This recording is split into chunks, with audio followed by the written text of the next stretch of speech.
Stop slamming your guitar signal into standard compressors hoping for infinite sustain. Your live tracks and studio mixes don't sound dull because your guitar is cheap. They sound completely lifeless because your fast attack times are flattening 100% of your pick transient before it even leaves the signal chain. Look, if you were to open up your DAW right now and look at a heavily compressed DI signal on a waveform display, you wouldn't see the natural, dynamic peaks and valleys of a violently vibrating string. No, you would just see a solid, thick block of static audio.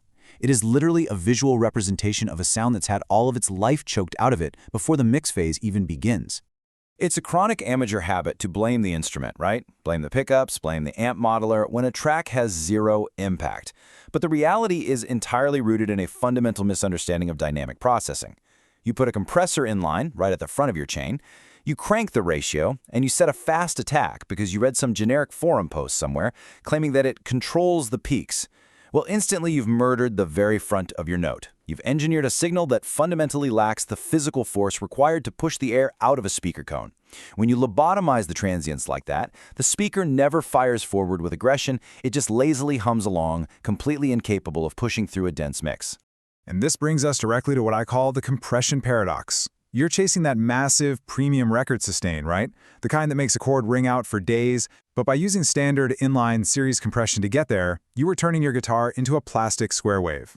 I've sat at the console and literally watched mix engineers practically rip their hair out trying to fit one of these plastic, hyper-compressed guitar tracks into a dense modern rock mix. Because the second a real drummer hits a crash cymbal or a bass player locks into a heavy groove with a kick drum, that square wave guitar completely vanishes into the background noise. It gets swallowed whole. Listen to me. You cannot achieve elite sustain and elite punch on a single flattened path. You have to split the matrix. Let's pivot to the actual physics of audio processing for a second. When your pick strikes that string, it generates a microscopic voltage spike. That initial transient isn't just volume. It is a vital psychoacoustic trigger. It's exactly how the human brain identifies the physical location, the depth, and the aggression of an instrument within a complex stereo field. The human ear uses those first few milliseconds of sharp, uncompressed attack to map out where the sound is coming from. If you squash that spike with a compressor's attack circuit, the brain instantly loses the physical anchor of the note. That's what causes the guitar to sound washed out and distant no matter how loud you push the fader. Therefore, this transient must be preserved at all costs. In a parallel matrix, we route this pure, unadulterated strike down path A. Path A remains 100% dry. It dictates the spatial geometry of your mix. Now, we address path B. This is the architecture of New York compression, or parallel processing. While path A protects the transient, path B is routed into a fast-acting FET circuit. Think of the legendary 1176, or an aggressive VCA compressor. On path B, our goal is not dynamic control. Our goal is absolute destruction. A field effect transistor, or FET, doesn't just cleanly reduce volume. When you push the input heavily against the threshold, it fundamentally alters the waveform, generating dense harmonic saturation. We are brutally maximizing this total harmonic distortion and forcing the tail sustain of the note to the absolute forefront. We are detonating the transistor to create a dense, high-energy sublayer that breathes and pumps.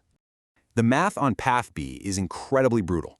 We're not doing a gentle 2-to-1 ratio to lightly kiss the needle here. No, we are running this compressor circuit at a 4-to-1, an 8-to-1, or even a merciless 21 ratio. We are completely squashing the dynamic range of this secondary path. Because of the nonlinear transfer functions of a FET compressor, hitting it this hard generates heavy saturation. We're intentionally flattening this parallel line into a brick wall of harmonic energy. And when you apply a transfer function this extreme to a guitar tail, you aren't just holding the chord out longer. You're aggressively dragging up the microscopic details hidden all the way down at the noise floor. You're amplifying the 60-cycle hum of the amp, the physical scraping of the pick against the wound strings, and the raw resonance of the cabinet wood itself. Consider the gain reduction metrics required for this squash sustain path. We're routinely pinning the meter, pulling 10 to 12 decibels of gain reduction, sometimes even more. So why is 12 decibels often the magic number for this specific technique? Because heavy downward compression at this extreme scale, when used in a parallel matrix, effectively acts as upward compression when you blend it back in. Pulling 12 decibels off the transient peak means we now have 12 decibels of headroom to heavily amplify the absolute quietest tails of the guitar signal, the decaying string resonance, the cabinet rumble, without ever affecting that primary, psychoacoustic attack living safely over on path A. When executed correctly, this dual-path routing matrix functions as an invisible compressor. You're fundamentally separating the dynamic transient line from the high-energy sustain path. To the listener, the notes just seem to sustain infinitely. effortlessly defying the physical limits of the instrument. Yet, the envelope of the very first strike remains perfectly intact. It sounds massive, but it doesn't sound compressed. It just sounds like the most powerful, resonant guitar ever recorded.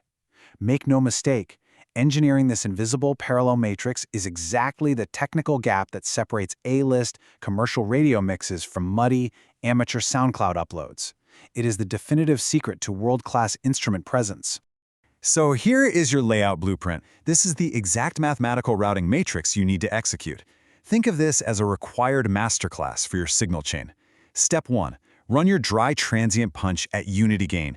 Do not touch it. Let the voltage spike breathe. Step 2. Set up your crushed sustain cell on a parallel bus using a fast FET or VCA compressor, absolutely pinning that meter. Step 3. Slowly bleed that crushed, highly distorted sustain line underneath the dry line. And here is the auditory cue you must listen for. You push the fader up until the notes seem to hang in the air endlessly, stopping the exact millisecond right before the compression-pumping artifacts become obvious to the ear. You want the length, not the audible squish. You don't need a $50,000 SSL console to audit your workflow and calibrate this. You can build this exact level matching formula in the digital gear you already own right now. In a studio DAW, it's a simple aux send. Just make sure your delay compensation is active, because honestly, even a 3-sample phase misalignment will cause severe comb filtering that completely hollows out your mid-range. If you're playing live, modern digital modelers like the Helix or Quad Cortex make this a joke. You don't need a soldering iron, you don't need physical Y-splitters, you literally just drag a split path block down an inch on your screen to create a parallel routing matrix, dropping a studio compressor block on the B path. Stop treating these elite digital platforms like linear amateur pedal boards. If we ground this physics discussion in elite analog reality, we can look at studio-grade hardware specifically designed for the pedal board. Gear like the Origin Effects Cali 76 actually utilizes a physical dry blend knob to do the routing for you. Internally, it's running a 1960s-style discrete transistor preamp, which essentially means a circuit built from individual, high-voltage analog components rather than a cheap integrated microchip, feeding into a heavily compressed limiting circuit. But that dedicated blend knob allows you to physically execute parallel mathematics in a single footprint. It keeps the honest transients of your guitar tone completely pristine on top while injecting that thickened, compressed harmonic signal directly underneath it. Let's bring this lesson right back to the studio bench. As the source material points out, parallel routing gives you a more compact signal, but without sacrificing the liveliness of transients. When a guitar lacks that compact body or sustain, the amateur instinct is always to just reach for more distortion. But distortion is really just another form of heavy compression. Throwing more gain at a weak signal won't fix your fundamental routing flaws, it just masks them with useless noise. Real elite punch, the kind that actually hits you in the chest and cuts through a dense commercial mix, lives entirely in parallel mathematics. Listen, stripping away the marketing fluff and delivering a raw, analytical teardown of your audio physics, that is exactly what we do here in this explainer for the Tone Manual. We prioritize elite engineering mechanics over lazy, forum-regurgitated habits. If you don't understand how a VCA or FET circuit behaves when pushed to the brink of destruction, or how psychoacoustics govern the stereo field, you have absolutely no business wondering why your instrument mixes sound incredibly small and lifeless. So I want to know exactly how you are failing or succeeding at this right now. I'm challenging you to step up. Do you rely on a dedicated physical compressor pedal with a blend knob to do the math for you? Or do you actually possess the engineering chops to manually split your signal chains into dual amp matrices inside your DAW or digital modeler? Get in the comments below. Let's see if the hardware purists or the digital routing nerds actually understand transient preservation better. Make your case. See you next time.